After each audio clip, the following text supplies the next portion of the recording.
I need to get this off my chest because I honestly don't know how to handle this situation anymore. I, 27M, have been with my girlfriend Harley, 26F, for 4 years now. I guess I should start with some background.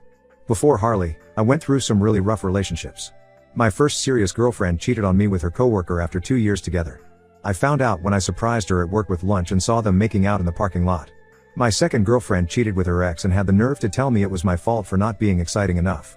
Those experiences really messed with my head and made me question everything about myself. Then I met Harley at a mutual friend's birthday party. She was different from anyone I'd ever met. I'm naturally quiet and soft-spoken, the kind of person who blends into the background at parties. But Harley saw me. She came right up to me, started a conversation, and made me feel like the most interesting person in the room. She has this way about her that just draws people in. She's confident, brave, and somehow made me feel the same way when I was with her. When we first started dating, Harley was going through a rough patch. She was struggling with alcohol addiction, drinking almost every night to deal with stress from her job and family issues. I don't drink myself, never have, just not my thing. I also don't smoke or do any drugs. I'm not judging anyone who does, it's just not for me. Anyway, I stood by her through her recovery. I went to AA meetings with her, helped her find new ways to handle stress, celebrated every milestone with her. Going through that together made us stronger. We felt like we could handle anything life threw at us as long as we had each other. Our relationship was pretty much perfect, at least I thought so. We never really fought. The worst it ever got was maybe her getting frustrated if I forgot to take out the trash or put my dishes away after a long day at work. But even then, it wasn't really fighting. I hate conflict, so I usually just apologized and made sure to do better next time. I always went along with what Harley wanted, where to eat, what to watch, how to spend our weekends. Looking back now, maybe that was part of the problem. Maybe I was too passive, too boring. Maybe she needed someone who would challenge her more. About 10 months ago, Harley told me she was pregnant. I was absolutely thrilled. I've always wanted to be a father, and the thought of starting a family with Harley seemed like a dream come true. We did all the things expecting parents do. We turned our spare room into a nursery, painting it this soft green color that Harley loved. We spent weekends shopping for baby furniture, picking out the perfect crib and changing table. We bought tiny clothes and stuffed animals. We made lists of baby names, James or William for a boy, Sophia or Emma for a girl. I went to every doctor's appointment, read all the parenting books I could find, even started a college fund. I was all in. Then came the day she went into labor. I was at work when I got the call. We thought the baby was coming that weekend, that's what the doctor had said at her last appointment. But babies have their own schedule, I guess, because it decided to come on a Tuesday instead. I remember dropping everything at work and rushing to the hospital. My boss was actually really understanding about it, told me to take all the time I needed. When I got to the hospital and found Harley's room, that's when my whole world fell apart. I walked in and saw Harley in the hospital bed, holding a baby, our baby, I thought. But there was also this guy I'd never seen before standing right next to her bed, looking down at the baby like he had every right to be there. He was basically my complete opposite in every way, full beard, long hair down to his shoulders, covered in tattoos and piercings. I'm clean cut, no tattoos, the kind of guy who wears khakis and button-downs to work. This guy looked like he'd just walked off the set of Sons of Anarchy. He gave me this casual "hey man" when I walked in, like we were old friends or something. I was so confused I just mumbled something back. I looked at Harley, but she wouldn't even meet my eyes. She asked the guy, Thomas, 34M, to give us a minute. He squeezed her hand before he left, and that's when I knew. I knew before she even said anything that something was terribly wrong. I stood there looking at the baby while Harley told me everything. The baby wasn't mine. She'd been seeing Thomas for the past year, starting about 3 months before she got pregnant. They met at some motorcycle bar she'd gone to with her friends, a place she knew I'd never go. She said she really liked him, that he was exciting and spontaneous in ways I wasn't. She swore it wasn't anything I did wrong, like that was supposed to make me feel better. She told me she hadn't said anything earlier because she was hoping the baby would turn out to be mine. But one look at the baby made it clear that wasn't the case. The baby had Thomas's features, his darker complexion, his nose, his chin. There was no way I could be the father. She said she didn't want to string me along anymore now that she knew for sure. I know people probably expect me to say I lost it. That I went after Thomas or screamed at Harley or something. But I didn't. I just stood there, feeling like I couldn't breathe. I don't even remember leaving the hospital. The next clear memory I have is sitting in my car in the parking lot of our apartment building, staring at nothing. We've separated now. Split up our stuff and moved to different places. I couldn't stand to be in that apartment anymore, looking at the nursery we'd created together. Packing up was the worst part. Every little thing I packed was a reminder of what I'd lost, the crib we spent hours assembling, the mobile that played lullabies, the tiny clothes we'd bought. I ended up donating all the baby stuff. I couldn't bear to keep any of it. My friends keep telling me I dodged a bullet. They say I'm better off finding out now rather than years down the road, Maybe after raising a child that wasn't mine. But that doesn't make it hurt any less. I trusted her completely. We went through so much together, helped each other through hard times. I really thought we were building a life together, that we were going to have our happy ending. I'm not sure how to move forward from here. Everything still feels fresh and raw. I keep replaying the last year in my head, wondering if there were signs I missed. Should I have noticed when she started going out more with her friends? When she started being more protective of her phone? When she seemed less interested in planning the baby's room? Part of me wants to be angry, but mostly I just feel empty. I've blocked Harley's number and all her social media. I'm staying with my brother for now until I figure out what to do next. I just can't believe this is my life now. Edit. Thank you everyone for the support and advice. I'm trying to read through all the comments. And no, I'm not considering taking Harley back, no matter what she says or does. Update 1. It's been about 3 weeks since my last post. First, I want to thank everyone for their support and advice. Reading through all your comments really helped me feel less alone in all this. A lot has happened since then, and I needed some time to process everything before I felt ready to update. Last week, Harley showed up at my workplace. I was heading out to lunch when I saw her standing next to my car in the parking lot. She looked terrible, dark circles under her eyes, messy hair, wearing what looked like the same clothes from yesterday. At first, I tried to walk past her like I didn't see her. I wasn't ready to face her, didn't think I'd ever be ready. But she started crying and grabbed my arm, begging me to talk to her. A couple of my coworkers were walking by, and I didn't want to make a scene, so I agreed to 5 minutes. We sat on a bench outside my office building. That's when Harley told me everything that's been happening with Thomas. Apparently, life with her dream man isn't turning out like she hoped. Thomas has shown zero interest in being a father. He spends most of his time planning motorcycle trips with his friends, leaving her alone with the baby for days at a time. When he is home, he gets angry about the baby crying and complains that he can't sleep. He hasn't changed a single diaper or gotten up for any night feedings. According to Harley, he told her that he never wanted kids and that she trapped him into this situation. The worst part is he's still going on his weekend motorcycle trips like nothing's changed. Last weekend, he left on Friday morning saying he'd be back Sunday night. He didn't come back until Tuesday afternoon. Didn't call, didn't text, just showed up like nothing was wrong. When Harley tried to talk to him about it, he told her she was being clingy and that he needed his freedom. Then she dropped the real reason she came to see me. She wants me to consider being the baby's father. She went on this long speech about how she made the biggest mistake of her life, how she threw away something real for something that turned out to be fake. She talked about what a good father I would be, how stable and caring I am, completely opposite to Thomas. She even said we could pretend the baby was mine, that Thomas agreed to stay away if that's what I wanted. The whole time she was talking, I felt like I was going to be sick. All I could think about was that year of lies. A whole year where she could have been honest with me, but instead chose to lie every single day. She watched me set up that nursery, saw how excited I was about being a father, watched me read those parenting books and start a college fund, and said nothing. She let me believe I was going to be a father while knowing there was a good chance I wasn't.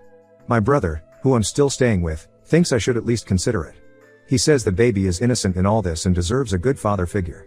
He pointed out that I was already prepared to be a father, had already fallen in love with the idea of raising this child. But he doesn't understand. Every time I look at that baby, all I would see is her betrayal. Every milestone, every birthday, every school event would be a reminder of how she chose Thomas over me. And what happens when the baby grows up and starts looking more like Thomas? What do we tell him then? Plus, there's the practical side of things. Even if Thomas says he'll stay away now, he's still legally the father. He could change his mind at any time and decide he wants to be involved. Then I'd have to watch this guy who Harley chose over me come in and out of the child's life. I'd have to see him and Harley at every major life event. I can't do that to myself. I told Harley I needed time to think about it, mostly just to get her to leave. She kept crying, saying she'd wait as long as I needed, that she knows now what really matters in life. But I already know my answer. I can't be that guy, the backup plan when things don't work out with the man she actually wanted. I'm not going to be her safety net just because her fantasy life with Thomas turned out to be a nightmare. My friends are split on this. Some think I should give it a chance, say that people make mistakes and deserve second chances. Others think I'm right to walk away, that taking her back would just show her that she can treat me however she wants and I'll still be there to pick up the pieces. The thing is, I don't think this is about second chances. This isn't about forgiveness. This is about respect and trust. Harley didn't respect me enough to be honest with me. She didn't trust me enough to tell me the truth when she first got involved with Thomas. Instead, she lied to my face every day for a year. She watched me build a future that she knew might be a lie, and she said nothing. I've been having trouble sleeping since she showed up at my work. Every time I close my eyes, I see her standing there with the baby, begging me to come back. Part of me, a very small part, wants to say yes. Not for her, but for the baby. But I know that would be a mistake. I'd be setting myself up for a lifetime of pain and resentment. I'm going to tell her no. I'm planning to send her an email making it clear that I don't want any contact from her. I'll also be talking to HR about not letting her into my workplace again. It's time for me to start healing and moving on with my life. Update 2. 2 months have passed since Harley asked me to be a father to her child. I know I said in my last update that I was going to send her an email telling her not to contact me, but things got complicated. I wrote the email, rewrote it about 20 times, but never sent it. Part of me felt like I owed her a face-to-face conversation after 4 years together. That was probably my first mistake. The past 2 months have been a roller coaster. I've been getting messages from mutual friends almost daily, telling me how Harley's really struggling. According to them, Thomas has completely abandoned her and the baby. He moved in with some friend in California, saying he needed to find himself or some bullshit like that. He hasn't sent any money or even asked about the baby since he left. She's had to move back in with her parents because she can't manage on her own. Our mutual friend Sarah told me Harley had to quit her job because she couldn't afford childcare, and her parents work full-time. She's burning through her savings, and Thomas won't even answer her calls about child support. Sarah said Harley spends most days just sitting in her old childhood bedroom, holding the baby and crying. Yesterday, everything came to a head when I ran into Harley's mother at the grocery store. I was in the cereal aisle when I heard someone call my name. I turned around and there she was, looking like she'd aged 10 years since I last saw her. She started crying right there in the middle of the store, telling me how Harley cries herself to sleep every night. How she keeps saying she made the biggest mistake of her life choosing Thomas over me. Her mother went on about how Harley's not eating properly, how she's lost so much weight, how she just sits in her room staring at old pictures of us. She begged me to at least talk to Harley, said everyone makes mistakes and deserves a second chance. She even offered to watch the baby anytime we wanted to go out and try to rebuild our relationship. Then she said something that really got to me. She said Harley had finally admitted why she started seeing Thomas in the first place. Apparently, right before she met him, she'd found some engagement ring websites in my browser history. She panicked, thinking I was going to propose. She said she wasn't ready for marriage, that she felt trapped, and Thomas represented freedom. Her mother said Harley realizes now how stupid and immature that was. But here's the thing, I was looking at rings. I had been planning to propose on our anniversary. I'd even talked to her parents about it, asked for their blessing. They knew. They knew and they still let me believe the baby was mine. They watched me plan for a future that was built on lies. That's when something inside me just snapped. Standing there in that grocery store, looking at this woman who had participated in her daughter's lies, I finally found my anger. I told her exactly what I thought. This wasn't a mistake. A mistake is forgetting to pay a bill or saying something thoughtless in an argument. What Harley did was a series of conscious choices over an entire year. She chose to start seeing Thomas instead of talking to me about her fears. She chose to keep seeing him after finding out she was pregnant. She chose to let me believe I was going to be a father. She chose to let me build a nursery, buy baby clothes, and plan for a future she knew might not be real. And her parents chose to watch it all happen and say nothing. I told her mother I was sorry Harley was struggling, but these were the consequences of her own actions. She wanted Thomas, wanted the excitement and freedom he represented, and now she has to live with that decision. I'm not going to be anyone's backup plan or safety net just because their first choice didn't work out. Her mother started saying something about the baby being innocent and all this, but I cut her off. I told her that the baby deserves better than to be used as a tool to manipulate me into a relationship. I said that if Harley really cares about the baby's future, she needs to stop trying to force me into being its father and start focusing on being a better mother herself. I left her standing there in the cereal aisle. I abandoned my shopping cart and just walked out of the store. When I got home, I had a dozen missed calls from Harley and her parents. I blocked their numbers. All of them. I thought knowing why Harley cheated would help me move on, but it just made everything worse. To know that she threw away our future because she was afraid of commitment, that she let me plan a proposal that would never happen, it just adds another layer of betrayal to everything. Update 3. It's been 6 months since everything happened, and I felt I owed this community one final update. So much has changed since my last post, both good and bad. Harley's still trying to contact me through different people. Last month she even had her sister bring the baby to my apartment, thinking seeing him might change my mind. They stood outside my door for almost an hour, her sister calling out that the baby needed a father, that I was being cruel by not even looking at him. I didn't open the door. I just sat on my couch with my headphones on until they left. After that incident, I realized I needed to make some major changes. I've accepted a job offer in another city, about 3 hours away. It's actually a better position with higher pay, but honestly, I would have taken a pay cut just to get away from all this. I'm moving next week. Only my brother and 2 closest friends know where I'm going. The decision to move wasn't easy. This city has been my home for my entire life. My family is here, my friends are here, my whole support system. But everywhere I go, there are reminders of Harley. The coffee shop where we had our first date. The park where we used to walk on weekends. The hospital I drive past every day on my way to work. Even the grocery store is off limits now after that scene with her mother. My brother thinks I'm running away from my problems. Maybe he's right. But sometimes running away is the only way to move forward. I need a fresh start somewhere where I'm not known as the guy whose girlfriend had another man's baby. Where I don't have to worry about running into Harley or Thomas or their baby at the supermarket. To everyone saying I'm being cruel by not helping Harley, I disagree. She made her choice when she decided Thomas was worth throwing away our relationship. She chose him over me every single day for a year. The fact that it didn't work out doesn't make me responsible for picking up the pieces of her life. I've started seeing someone new. It's very casual right now, and she knows everything that happened. She's been incredibly understanding about why I need to take things slow. It's nice to remember that not every relationship has to end in betrayal. I'm going completely no contact now. I've changed my number and deleted all social media.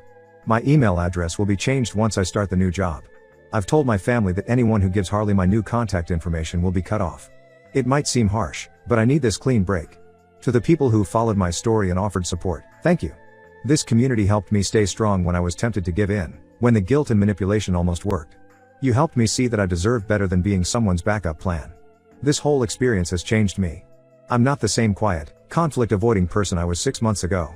I've learned to stand up for myself, to set boundaries, to say no without feeling guilty. It's a painful way to learn these lessons, but sometimes that's how life works. So this is it. The final chapter of this story. Time to start writing a new one. Thanks for everything, Reddit. This will be my last update. Edit, to those asking, yes, I've documented everything in case I need a restraining order in the future. My lawyer has copies of all texts, emails, and recordings of the incidents at my apartment and workplace.